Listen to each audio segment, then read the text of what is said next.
It's not exactly a bold prediction, but I said after this Brazilian Grand Prix that the championship is pretty much over now for Lando Norris. It seems as though Max Verstappen is going to storm to a fourth consecutive Drivers' World Championship, and it does seem as though even McLaren, even Norris's own team, are now freely admitting that Verstappen is on his way to that fourth world title. Let's have a look at what's been said here, guys. Normally I'd have an article to read from the F1 Chronicle, but the guy that produces these articles is off work at the moment, so I'm just going with the pure raw news story here, straight from the source as it was, but it's literally just a load of text I have here to read from for you guys. There's no point showing it on the screen. You'll have to look at my ugly mug instead. So here we go, guys. Max Verstappen's father has admitted that his son took a very positive step towards his fourth consecutive Drivers' World Championship on Sunday. Defending the title is now just a formality, exclaimed the specialist publication Automotor und Sport after Max Verstappen won from P17 on the grid in often torrential conditions at Interlagos. Give him the cup now, agreed Spanish newspaper AS. Verstappen's championship had been shredding points to Lando Norris for some time, but the gap is now back up to a much more comfortable 61 points with just 3 races to go. In terms of overall points, that is something like what? So we've got 3 races, which is 75, plus the fastest laps, which is 78, plus the sprint race, which is another race, so that's 86. So yeah, Verstappen only needs to get 27 points out of the last 3 rounds of the season to be champion. It's over. He's done it. There's no way he can't at this point. The Dutchman can even wrap up the title next time out in Las Vegas. When asked if it's a pivotal moment in an intense 2024 battle, Verstappen agreed. I mean, looking at it, it was incredibly important because I was expecting to lose points today. I'm not thinking about clinching the championship in Vegas. I just want clean races to the end. But if I'm world champion, I will certainly think back to this Grand Prix, the Red Bull driver told RTBF broadcaster. It was a rollercoaster Sunday for Verstappen, having slammed the bull excrement of the delay before the red flag for a crash in qualifying that left him stranded out on the grid with a 5-place grid penalty to serve as well. I have to admit, Ryan, I've not spoken about it in too much detail. I have to admit the race control people didn't do an amazing job with that one. It's kind of damned if you do, damned if you don't, but I think overall the fair thing would have been to red flag it straight away, personally, and they didn't do that. They waited about 30 or 40 seconds, and that meant that the drivers out there on the track couldn't complete their laps, and they couldn't go out for another lap. So, for once, guys, you don't hear it too often from me, but I think Verstappen had a very good point when it came to that, personally. But it didn't end up affecting him because he ended up winning the race anyway, so he had an absolutely incredible drive. He said, "My emotions today have been almost for trying to destroy the garage to win the race," he smiled. Verstappen and his team boss Christian Horner even hinted that a pro-British bias might have been behind the stewards' call on Saturday. Fantastic. In other crashes like that, a red flag is waved immediately. Horner told Viaplay, but it is what it is. Team advisor Helmut Marko agreed. This is the perfect reaction to everything that has happened and everything that has been said recently. I mean, yeah, I agree. He sounds a lot of the doubters. I mean, my criticisms of Verstappen still remain that he does some very stupid manoeuvres, basically. He doesn't need to do them. He's good enough to not have to do them. And the Sunday race absolutely proved why he's so good, why he doesn't need to do these dumb manoeuvres. It just shows how talented he is and how good he can be, how he can just wipe the floor with the entire field. He shouldn't have to resort to them kind of tactics. And it just shows what he can achieve when he doesn't, in my opinion. But that's just my opinion at the end of the day. I know not everybody will agree with me on that one. Max's father, Jos Verstappen, also commented, "I think he really showed who is the very, very best, especially after everything those English journalists, those English drivers, and those English commentators have said. I have experienced a lot with him, but today was really one of the best moments," the former F1 driver said. I will come back to that. Even Max had a message for his detractors in the post-race FIA press conference. "I have a quick question," he quipped. "I appreciate all of you being here, but I don't see any British press. They have to run to the airport, or they don't know where the press conference is." That was actually quite funny. And if that's true, why were there no English press in there?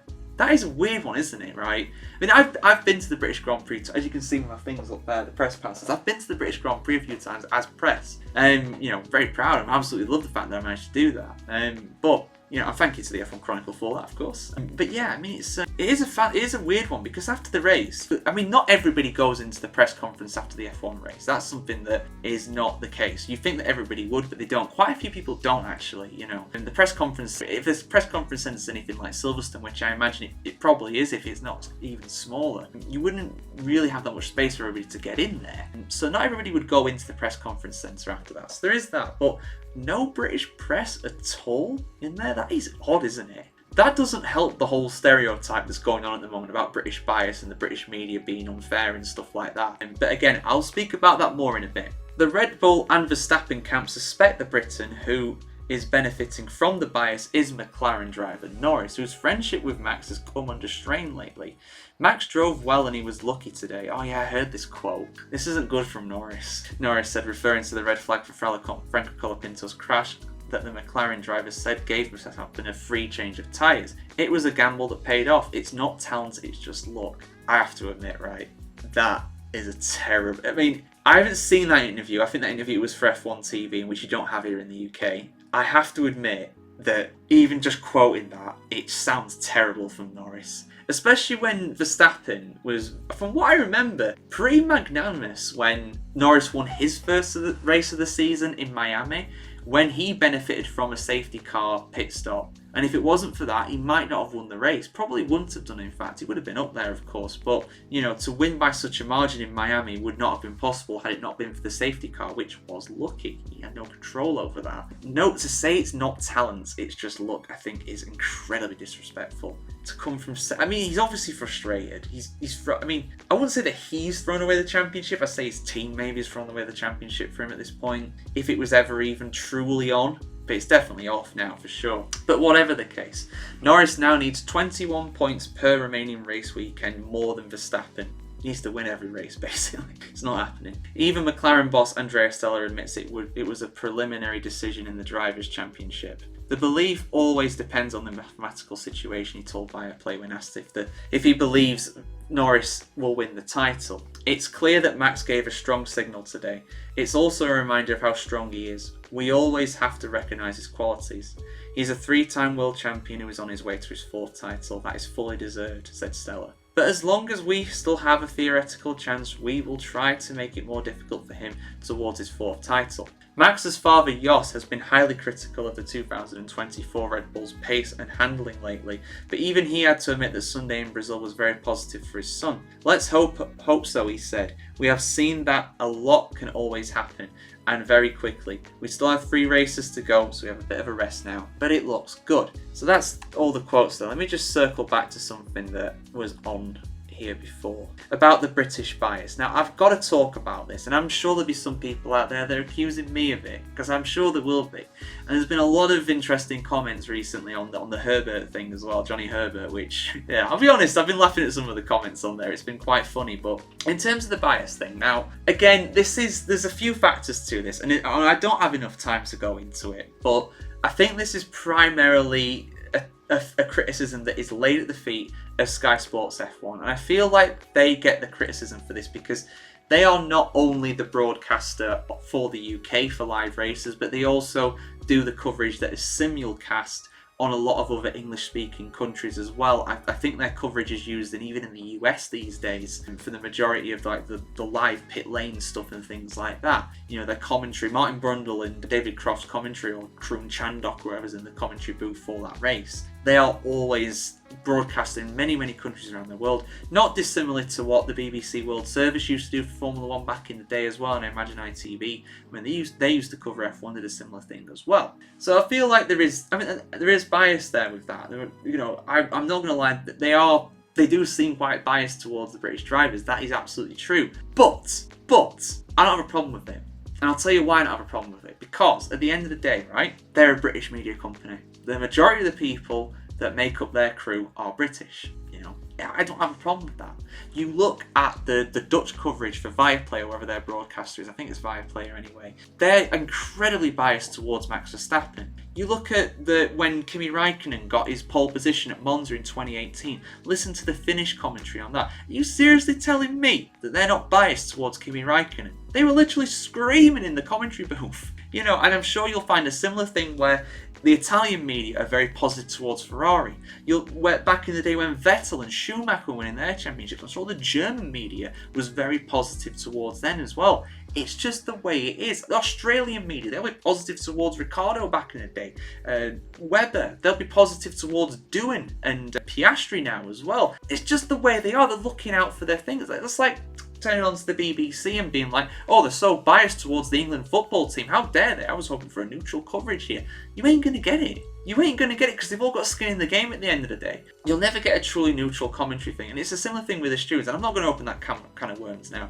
But you're never going to get truly neutral stewards either, because they're always going to have a nationality. They're always going to have some sort of allegiance, whether it's going to affect their decision making or not, it's another matter. And I don't think it does for the most part, I'll be honest. But I totally get why people, skeptical about that. I understand that criticism, but what's the solution? People offer all these criticisms, right?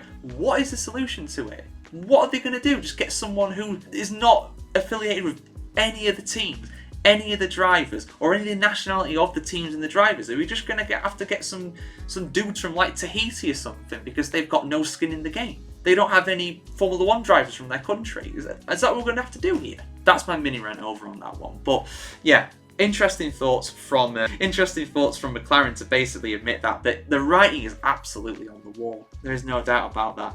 One final thing though, let's just go into the Constructors' Championship. I might as well look at the Constructors' Championship standings with this as well, because yeah, the drivers is over, but look at the Constructors. McLaren are still in the pound seats. They are 36 points ahead of Ferrari in the Constructors, but Red Bull, after their positive result in Brazil, they're closing up on Ferrari, just 13 points between them. So that battle for the top of the Constructors, for the most important championship in Formula 1 in a sense, is less high profile, but for the teams it's where the money's made. McLaren are still looking good for it, but they're going to have to perform in these final few rounds if they're going to hold off Ferrari and Red Bull. But there we go, guys.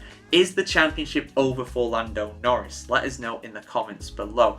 And who do you think will win the Constructors' Championship as well? Like, share, comment, subscribe, ring the bell as well, and we'll see you very soon, guys, for some more F1 content here on the F1Chronicle.com.